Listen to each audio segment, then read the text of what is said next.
రేవంత్ సర్కార్ guarantee card ఇది. ప్రతి నెల 3.10 కోట్ల మంది రేషన్ కార్డుదారులకు సన్నబియ్యం,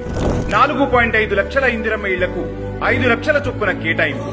200 యూనిట్ల వరకు పేదలకు ఉచిత విద్యుత్తు, మహాలక్ష్మి పథకం ద్వారా 2 కోట్ల మందికి ఉచిత బస్సు ప్రయాణం, పేదలకు 500కే వంట గ్యాసు, 22 నెలల్లో 6 లక్షల కొత్త రేషన్ కార్డుల జారీ, బీసీలకు 42% రిజర్వేషన్ల కేటాయింపు, 4100 కోట్లతో మూసీకి పునర్జీవనం, మెట్రో 2వ దశ విస్తరణకు ప్రణాళిక, 15,000 ఎకరాలు కాపాడి ముంపు సమస్యకు పరిష్కారం చూపిన హైడ్రా,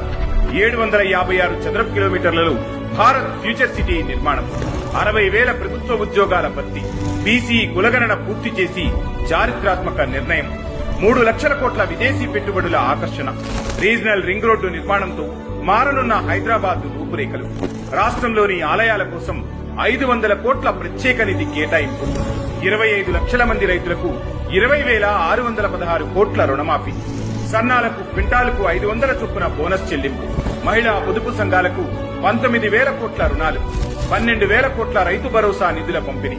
వరంగల్ విమానాశ్రయానికి గ్రీన్ సిగ్నల్, 2024 డిఎస్సి ద్వారా 11,062 ఉపాధ్యాయ పోస్టుల భర్తీ.